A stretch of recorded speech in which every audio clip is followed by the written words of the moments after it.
देखिए अपन इसमें कंपनों या दोलनों के प्रकार जान रहे थे, जो कि 5 प्रकार थे।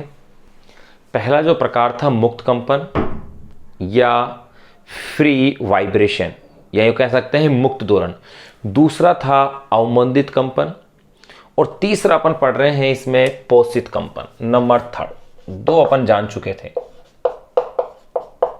नंबर थर्ड है पोषित, चलो कंपन की जगह से अपन दोलन नाम देते हैं, पोषित दोलन। मेंटेन ऑसिलेशंस,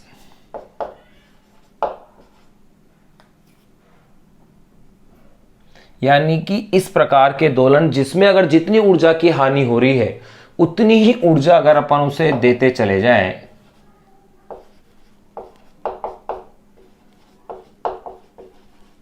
ऑसिलेशंस, पोषित दोलन, यानी कि यूं कह सकते हैं मेंटेन ऑसिलेशन।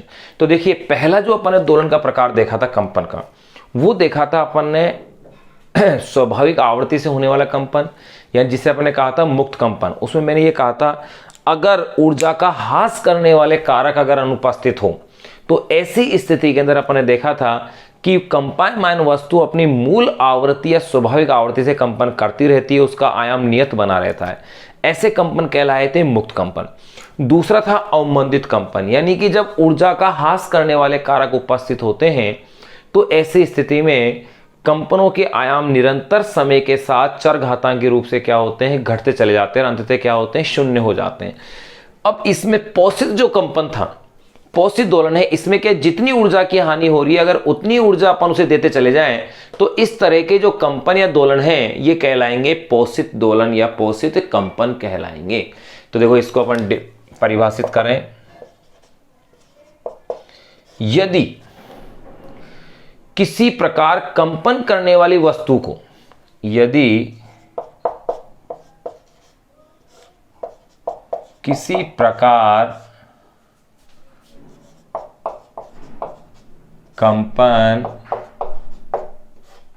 करने वाली वस्तु को, यदि किसी प्रकार कंपन करने वाली वस्तु को जितनी उसकी ऊर्जा में हानि होती है, कंपन करने वाली वस्तु को जितनी उसकी ऊर्जा में,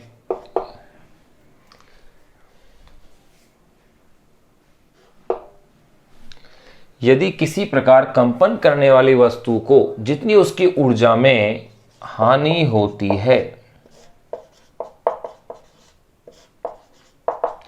यदि किसी प्रकार कंपन करने वाली वस्तु को जितनी उसकी ऊर्जा में हानि होती है उतनी ही उसे देते रहे, हानि होती है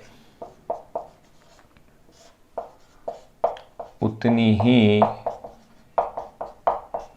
उसे देते रहें, तो वह वस्तु नियत आयाम से कंपन करती है।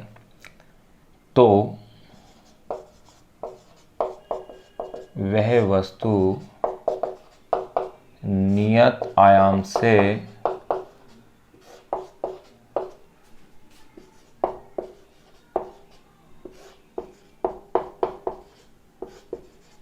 कंपन करती है। यदि किसी प्रकार कंपन करने वाली वस्तु को जितनी उसकी ऊर्जा में हानि होती है उतनी ही उसे देते रहें तो वह वस्तु नियत आयाम से कंपन करती है। इस प्रकार के कंपन को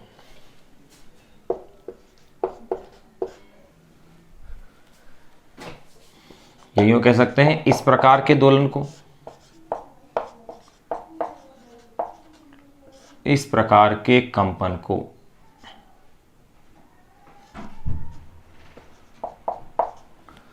इस प्रकार के कंपन को पोषित कंपन कहते हैं।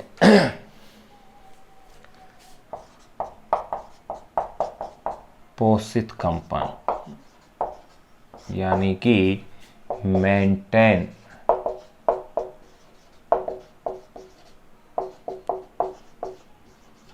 वाइब्रेशन। तो इस प्रकार के कंपन को अपन क्या कहते हैं, पोषित कंपन यानी कि मेंटेन वाइब्रेशन कहते हैं। अब इसके भी अपन एग्जांपल देख सकते हैं। देखो उदाहरण देखें अपन इसके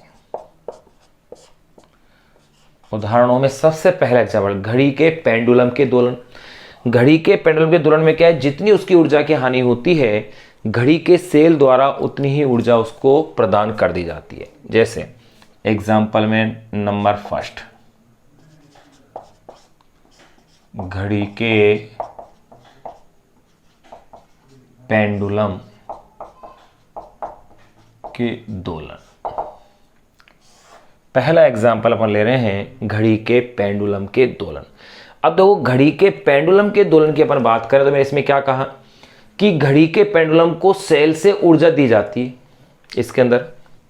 तो आप कह सकते हैं घड़ी के पेंडुलम को सेल से ऊर्जा दी जाती है। घड़ी के पेंडुलम को सेल से ऊर्जा दी जाती है ताकि उसका आयाम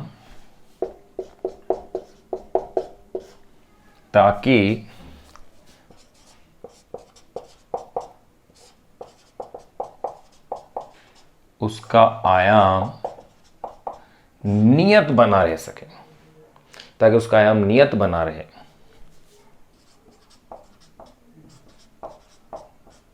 जितनी हानि होती है उतनी ऊर्जा मिल जाती है। नंबर सेकंड देखो, दूसरा एग्जांपल और अपन ले सकते हैं घड़ी के बैलेंस व्हील के दोलन। ये भी इसी का एग्जांपल है। घड़ी के बैलेंस व्हील या यूं कह सकते हैं संतुलित चक्र।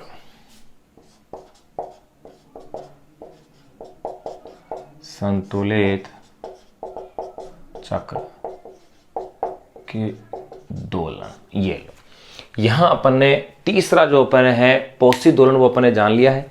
यदि किसी प्रकार कंपन करने वाली वस्तु को जितनी उसकी ऊर्जा में हानि होती है उतनी ही उसे देते रहें तो वह वस्तु नियत आयाम से कंपन करती है। इस प्रकार के कंपन को पोषित कंपन कहते हैं। उदाहरण नंबर फर्स्ट, घड़ी के पेंडुलम के दोलन।